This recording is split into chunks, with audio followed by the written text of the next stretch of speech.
When you're out in the wilds of the African bushland, you need to get creative when it comes to emergency wound care. One species of ant has a bite so powerful, it can be used to stave off infection. The true villain of Indiana Jones 4, the driver ant is truly a mini muncher with mighty medicinal mandibles. But having the jaws of life permanently attached to your face is a great way to survive as an ant here in life, death, and taxonomy.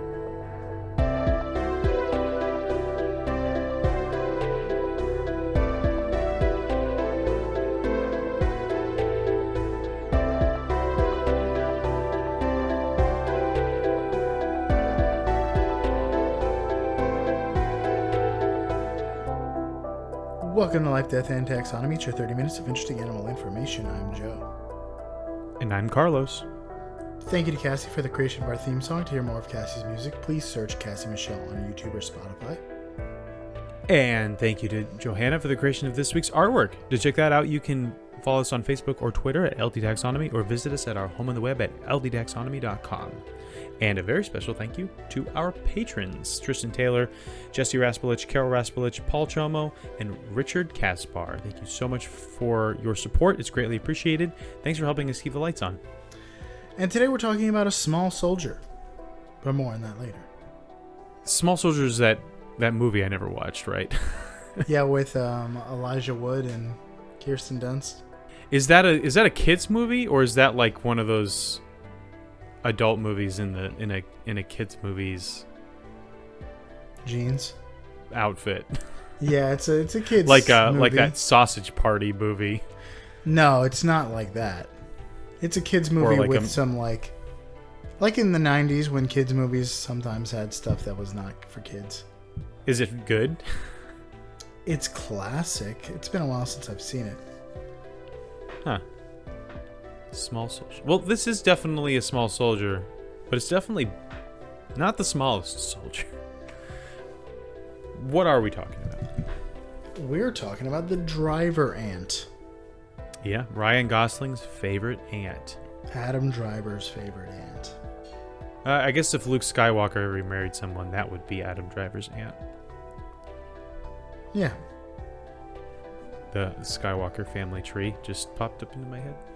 But we're going to call it here. Oh, I mean, actually, it's also called.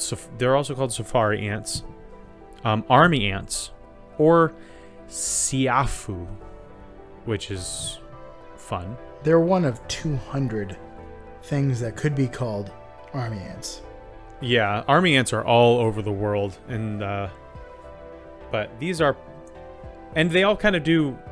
They all kind of share this major fact, more or less. But these are safari ants because of where they live, which we'll talk about later. But we're gonna call it here. We're gonna call it chain chomp and the medical mandible. Okay. Yeah. So I have no idea what the major fact is. I wrote it in the thingy. You wrote one word, and I haven't come across what that means. Okay, good. Well, then hopefully. Actually, not good. Hopefully you haven't done a bunch of research on it. Okay, so would you like to hear what animals have to call it? I mean, scientific animals? Yeah. What would a scientific animal call this animal? They would say it was in the kingdom Animalia. I would be surprised because it would be a talking animal. Yeah. It's in the phylum Arthropoda. It's a bug. It's an invertebrate with an exoskeleton. It's in the class Insecta, which means it's a bug. It's an invertebrate with an exoskeleton. Well, it's not. And it's not a spider. No, remember, bugs are something specific. Yeah. True bugs. It's a hexapod. This is an insect.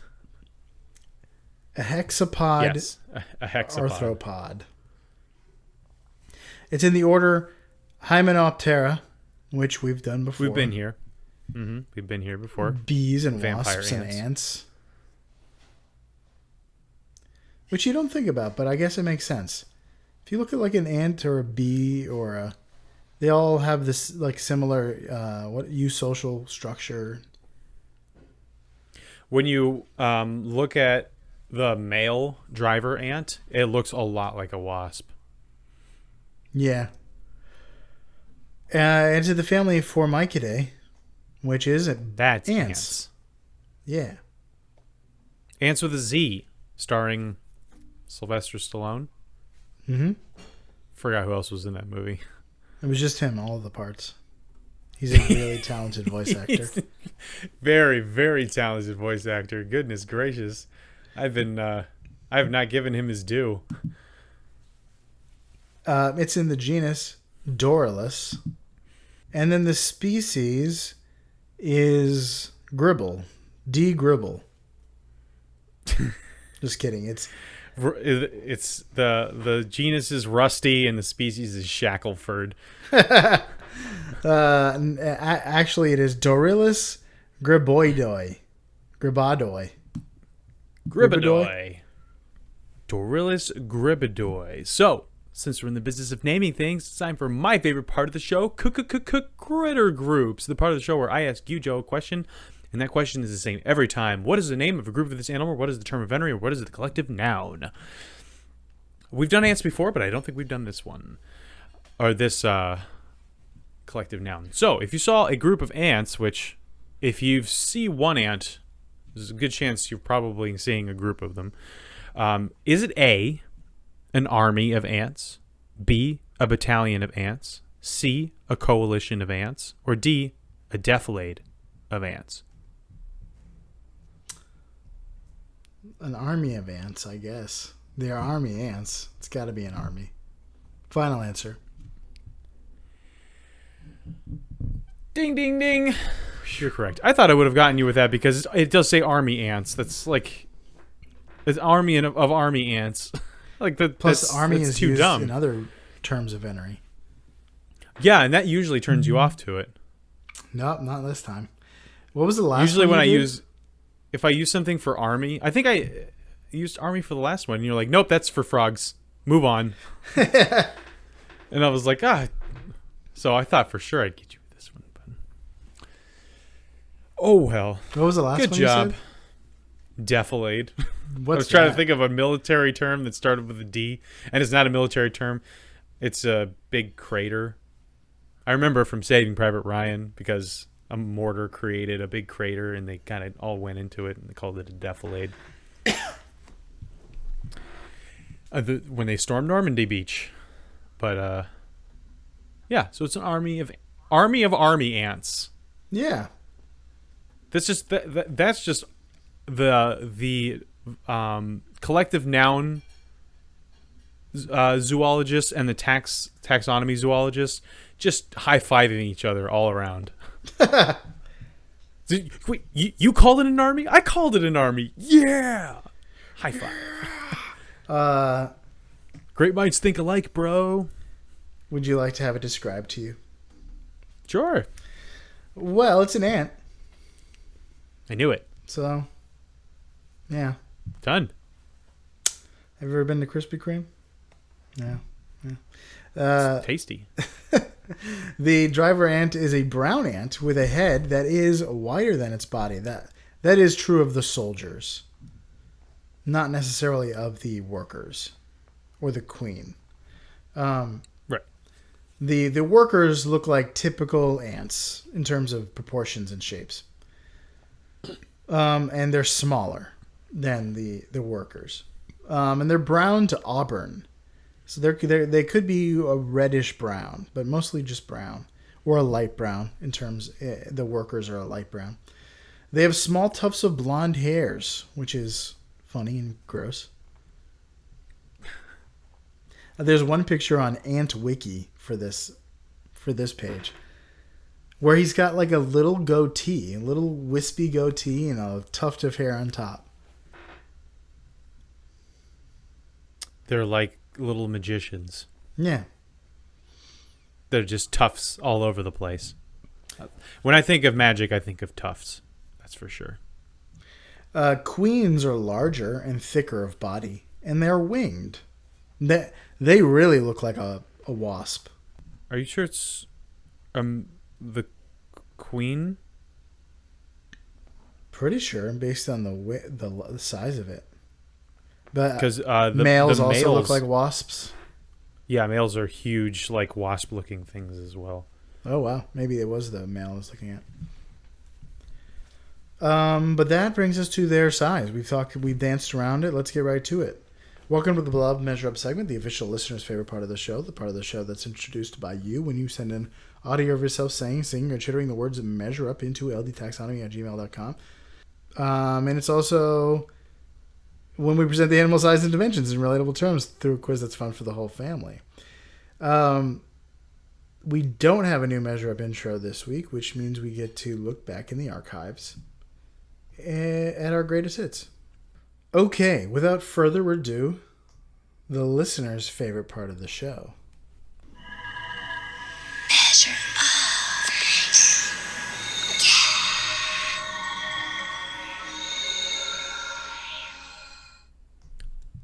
Whoa, I don't remember that one. It's magical. I feel refreshed. Yeah. Is that a Sprite commercial? Is this a Sprite commercial now? I just chewed on some 5 gum and then drank a Sprite in my mind. It's like when you know those Coke It was commercials? uncomfortable, actually. Those Coke commercials at the movie theater where you're like inside the Coke.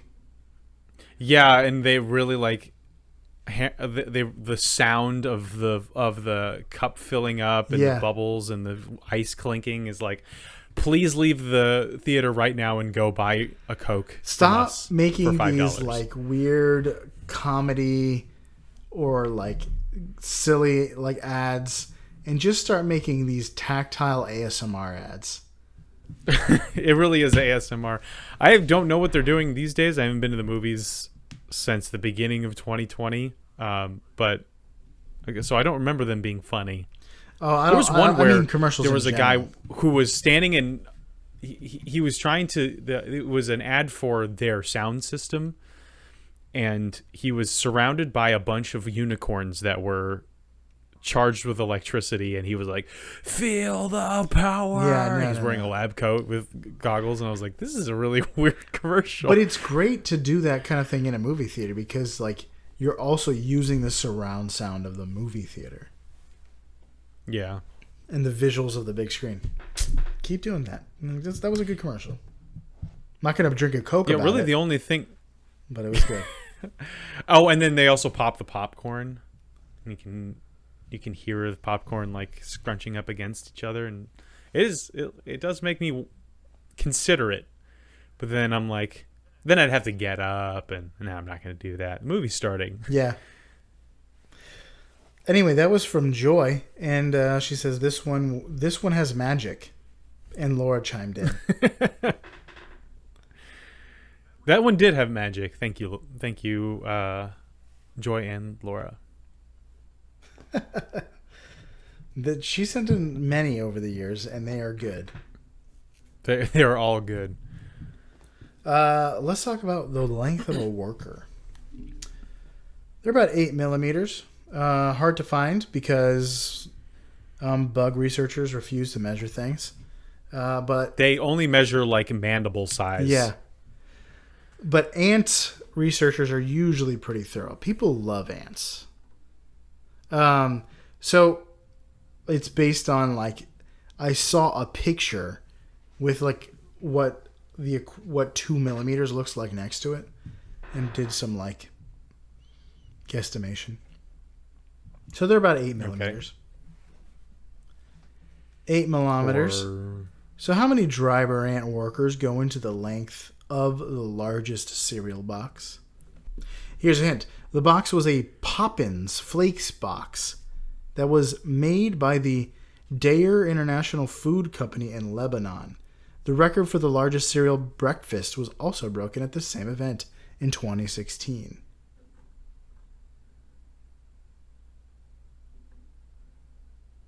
The largest cereal box.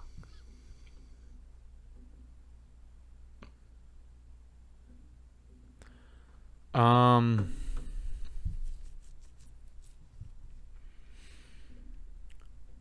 15 feet?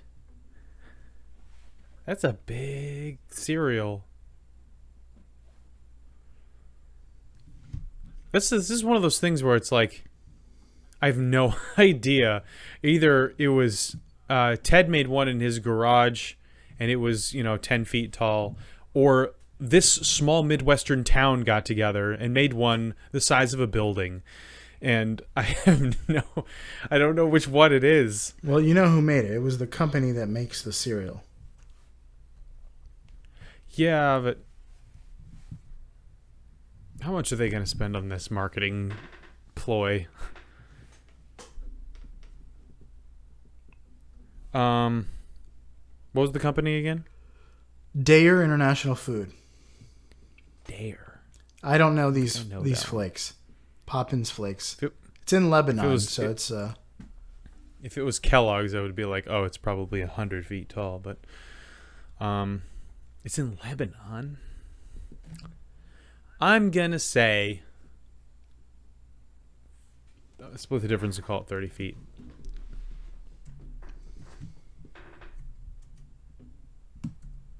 I'm gonna say 1,000. 1,000 ants. Yeah, because this thing is about 1/3 of an inch. Final answer. Final answer. Ant. Final ant. Sir.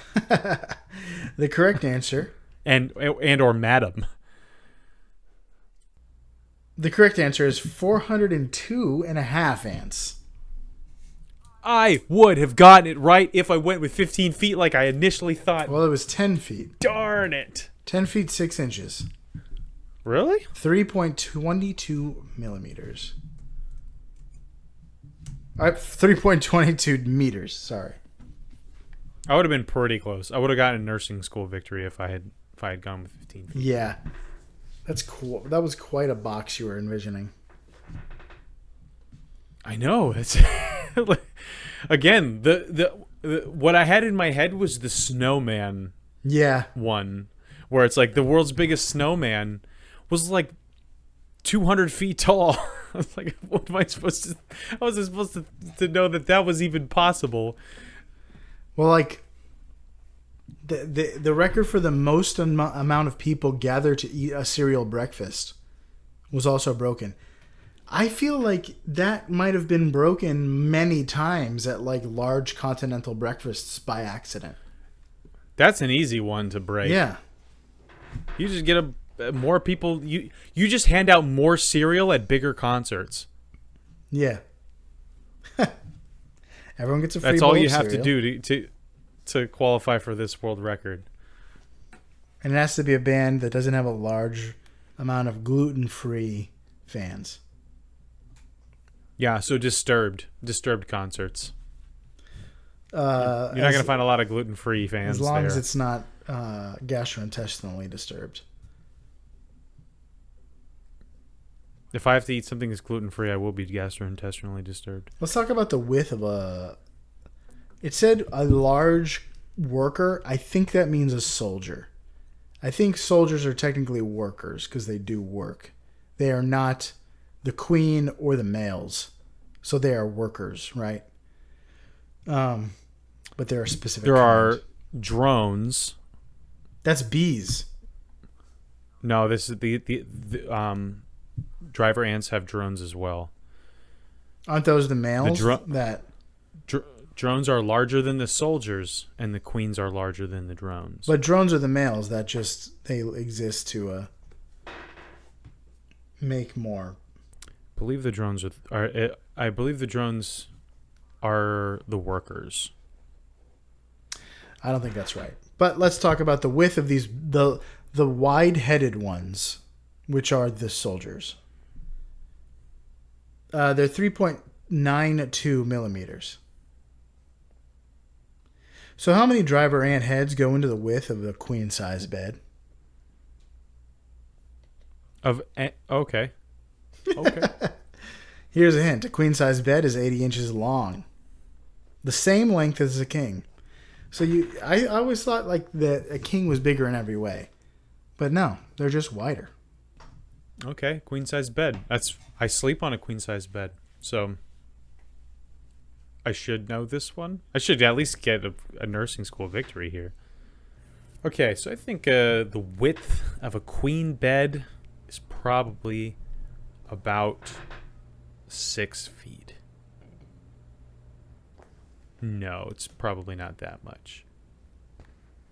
Because I don't think I could lay on it and have my head be and not have my feet dangling over the edge. So I'm going to say 5 feet. 480. That isn't, yes. 480. Final answer? Driver ant heads go into the width of a queen-sized bed. Yep. The correct answer is 390. A queen is 60 inches wide. 60. So, wait. 60 inches is 5 feet. What did I get wrong? You got a nursing school victory. Yeah, there was just the difference in the extra decimal points that I didn't include. So I got a perfect guess. But well, you still won. Cut corners on the map. 81%. I got an 81%. I got a B. Yeah. And B's are eusocial, so it counts. That's true. So let's talk fast facts before we get into the major fact. The driver ant lives in West Africa. It prefers humid habitats and vegetation with soft soil. Driver ants go on raids. And not the stuff they get sprayed with, mind you. Raids is when they swarm an area and take out any insect or arthropod in their path. I watched a bunch of videos on army ants and driver ants, and basically different sources said the exact opposite thing. So I saw that these driver ants have nests, but that army ants, which they are among, do not have nests. They are nomadic, and they just kind of clump together in a specific area and spread out, which you could argue is a nest, a clump in an area. Sure. So I'm going to say they have nests. So they'll go on these raids where they'll swarm an area and take out insects and arthropods in their path. The specific Gribodoi species is thought to primarily, if not exclusively, eat earthworms, which is the exact opposite of what we know about army ants and other types of driver ants, which they just consume everything in their path. So that may not be true, considering the breadth and diversity of other driver ant diets. So this is based on observation. We've only ever seen this specific species eating worms, but they might eat other stuff as well. It's hard to observe something that sometimes has tunnels that go underground. Yeah, these, especially Gribodoi, they tend to have nests that are very difficult to find. Unless you're a chimpanzee. Yeah. Driver ants often conduct raids by forming lines that bring food to and from the nests. Workers collect the food, and the soldier ants protect them by forming a defensive tunnel around the trail. Literally when you go to a wedding and then you form like a hand archway tunnel that the couple runs through. Uh-huh. That's what these ants are doing. For the soldiers are doing this for the other workers. So soldier ants are blind, but they can detect vibrations in the ground and air. So they're like earthbenders. Yeah, they're like a particular earthbender. Yeah. When a threat enters an area, that's true. He does learn to do that, but he can also see. Yeah. So he gets the best of both worlds, Hannah Montana style. Yeah. When a threat enters the area, pheromones are released that raise an alert among the whole raiding party. I accidentally wrote an A there, so it says whale raiding party, which completely different major fact. Soldiers direct their jaws outwardly on this tunnel to act as a defense perimeter. I guess like a pod of killer of orcas, they would have a whale raiding party. Yeah. Or Japanese fishermen. Yeah.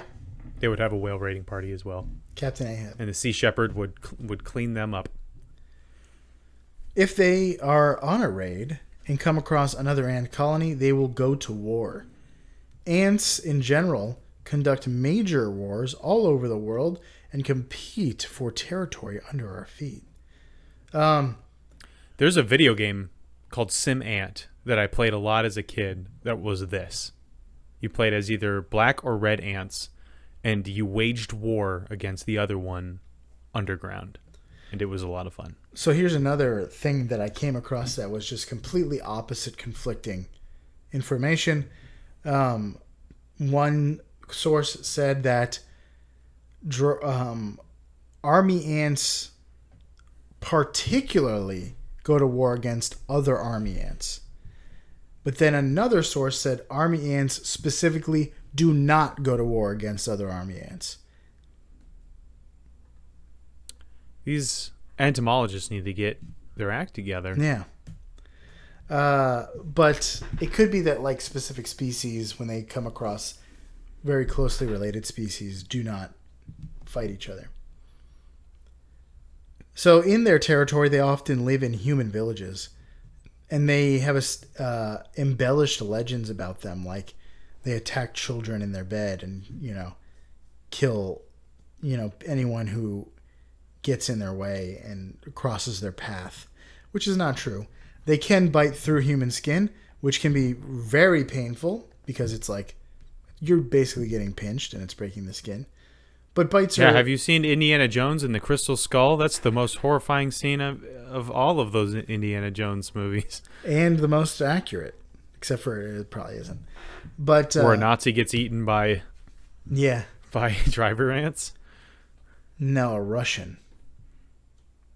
Oh, I don't remember. I thought there were Nazis in that movie. I thought they were... It's the Cold War because it was like later. It's in the 50s.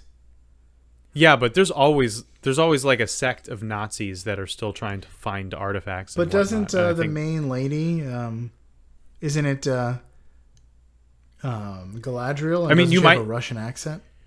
You're most likely right because I have mostly successfully blotted that movie out of my memory.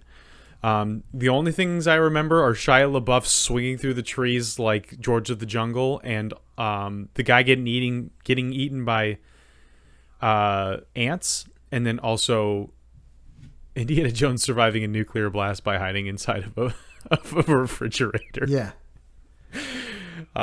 It's a terrible movie. Don't watch it, but that was a particularly impactful scene. The ants one. So bites are usually superficial, though they can be painful. However, the presence of a driver ant colony in your village means fewer dangerous pests like scorpions or crop-eating pests, because they'll just swarm and eat everything that's in their path. Unless this particular one only eats earthworms. Farmers often attract driver ants because they unearth grubs and worms when they're tilling soil, so it's like ripe for the picking. Everything, all these wriggling, writhing things that have been unearthed are ready to be swarmed. So mistaking human villages for hairier primates would be a huge mistake for driver ants, though, because chimpanzees like to snack on them by dipping a stick into a nest and then eating the ants off the stick. That just sounds so painful for the chimpanzee, though. If you don't actually end up crunching through them, you're gonna get some pinches on your tongue. It's a nastier version of what are they not pixie sticks. The stick, the candy stick that you dip in like just basically sugar. I know what you're talking about. Fun dip, yeah. Okay. Fun dip. Those things are amazing. I love them. So good. Pixie sticks are good too, but that Fun dip is something else. Then you eat the stick at the end, and you're like, wow, this sugar is not as delicious as the sugar I've been dipping into. But pixie sticks and those are just insane. Because It is. at the end of the day, insane. you're just taking a long sugar packet and emptying it into your mouth. It is so much more powerful than just a sugar packet. Dump a sugar packet in your mouth, and then dump a Fun Dip packet in your mouth, and one of those things you're gonna be like, oh, that was interesting, and the other one you're gonna have heart palpitations and pass out. So again, it's I don't know what they do to the sugar in Fun Dip, but Flavor it. it's flavor it with more sugar. Well, they flavor it with a flavor, with an artificial flavor. It doesn't taste like anything in particular. It's not like, oh, this is orange, or oh, this is watermelon or something like that. It just tastes like super powerful sweet sugar. Pixie sticks, I remember, had Yeah, I think those had more of a flavor. and then you rip off the top and you put it in your tip it over into your mouth, and then but your saliva gums up the works at the Yeah, it coagulates Yeah, halfway through. And you're sitting there trying to squeeze it out. But that's why they started making pixie sticks the size of Slim Jims, so that you could just kind of just dump this massive amount of sugar into your gullet. I want a pixie stick. Actually, you know what? I want Fun Dip now. I want Fun Dip and a Capri Sun. Just wash it all down. Just go back in time and have that stuff. I mean, it still exists, and I'm an but adult now with you money. have, I could go get it myself. But now you have societal hangups about eating sugar. No, now I have to go to sleep eventually. Okay, that's all I got for that. Do you have any major facts before we get into the doing this anymore? What? Do you have any major facts before we get to the part where you say The part where we stop recording? Yeah. There's also if the way that mating happens is males will go off on their own. Ant colonies are mostly made up of females. The workers and soldiers and queen are all females. Males will go off on their own and follow scents of other colonies.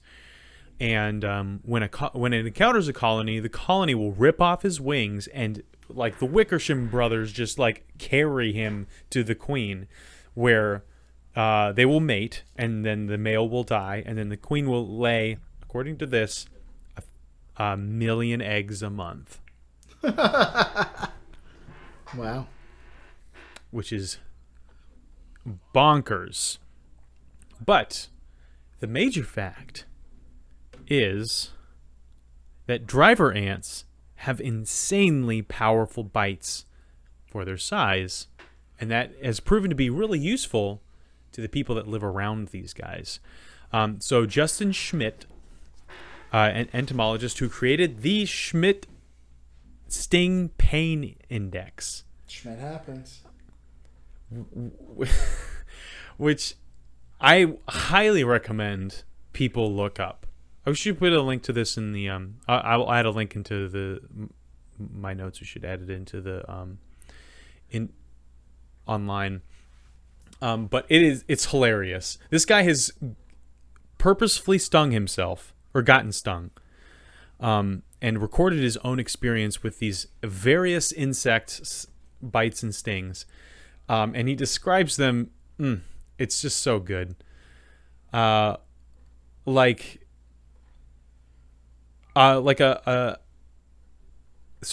army ant, he describes as having a cut on your elbow that's stitched together with a rusty needle.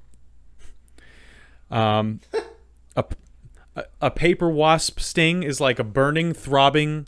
It's burning, throbbing, and lonely. A single drop of superheated frying oil landing on your arm. And one he describes as stepping into a salt bath with an open wound. The glorious velvet ant he describes as instantaneous, like the surprise of being stabbed. Just like that. The western yellow jacket he describes as W.C. Fields extinguishing a cigar on his tongue. W.C. Fields? Yeah. Well, the western honeybee he describes as a flaming match head lands on your arm and is quenched with lye and then with sulfuric acid. The trapjaw ant he describes as instantaneous and excruciating, like a rat trap snapping on your index fingernail. Oh my gosh.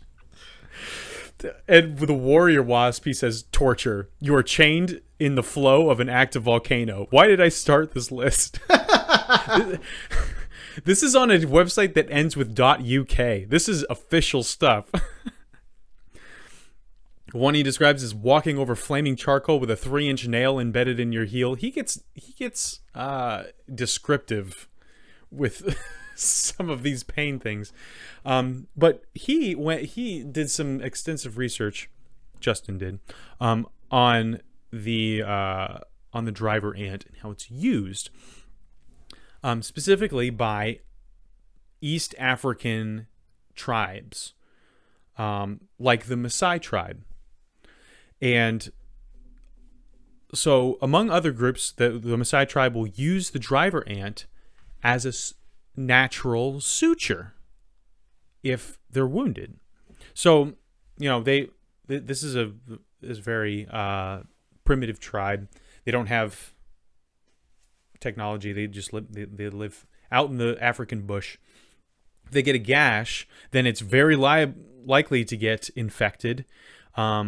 And best case scenario is that it takes forever to heal and scars horribly. But worst case scenario is it gets infected and you lose the appendage. So it's really important to close up a really bad wound like that after you stop the bleeding. And so they have a very ingenious way of closing these wounds, and it involves grabbing a driver ant soldier with the giant mandibles, grabbing it by its 3.9 millimeter head, and holding it so that each one of its mandibles, its jaws, are on either side of the wound, of the gash. And then the ant will naturally just bite down on whatever's in front of it, and this pierces the skin and holds the two sides shut. And then, in order to keep it that way, they will rip the body off, just leaving the head there like a tick. And so they do this along the length of the cut, and now you have yourself a medieval torture method that actually ends up stopping infection and helping you heal. And this suture can last for days. That's how strong this bite is. And once the heads start to fall off, you just find more ants and reapply, and until the wound is healed. I don't recommend this if you have other options, like stitches or sutures or butterfly stitches or staples or what have you. All of those are, or like, medical tape. All of these first aid things are better than using ants, but this is the Bear Grylls way of suturing up a wound. That's a good thing to know if you're in the wilderness and you're in driver ant territory. Yeah, I mean, it sounds like if the Maasai have a very a specific way of doing this. They've been doing this for a long time. Like, they're good at it. If you find yourself having gotten a gash in the wilderness, you have to go find driver ants, pick them up without them biting you, and then do this whole procedure while you're probably bleeding out. So, it might save you, but this is probably going to be a lot more difficult to pull off by yourself than it sounds. And it does not sound easy to pull off anyway. Probably better to do the typical, wrapping it and getting help. Yeah, the point is to, not have it scar really, really badly. But the main point is to, not have this open wound so that all kinds of dust and bacteria can get in there and infect it. And then you end up either dying from fever or having to amputate with your arm or leg or wherever you get the cut. Instead, you can look down at your arm or leg and see a long line of decapitated ants stuck to your skin. This sounds so painful, but I guess it's better than losing the arm.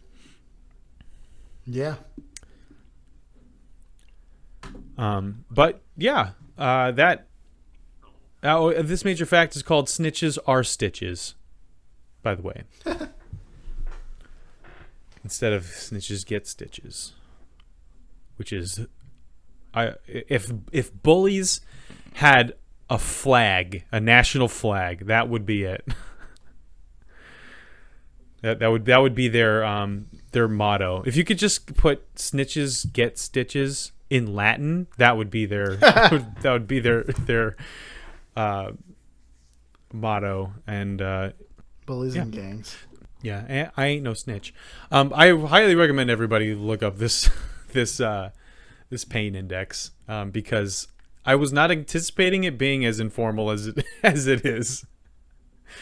Like, I thought that he would have like an actual index, like numbers, and he's got like pain level 1 and pain level 2, but his description is like very subjective, I guess. Anyway, And poetic. The Western Yellow Jacket he describes as hot and smoky, almost irreverent. What does that mean? It's hot and smoky. Is this a reverence Yellow Jackets thing? But anyway, that is all I've got. That's Driver Ant. Do you have anything else? That's all I got. All right. So for you out there in Podcastia, get together with a few thousand of your old army buddies. Open your mandibles and let the healing begin, like the driver ant here in Life, Death, and Taxonomy.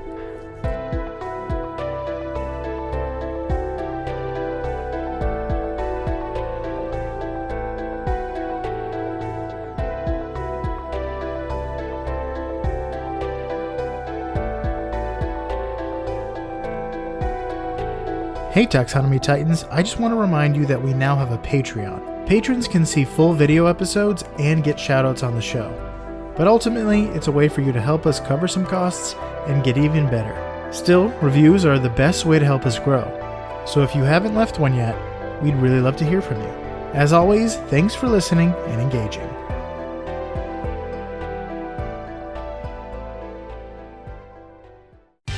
Life, Death, and Taxonomy is my favorite in the world podcast.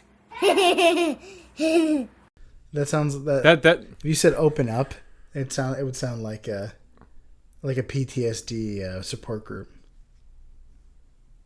Get together with your army buddies, open up, and let the healing begin. Oh yeah, that does work.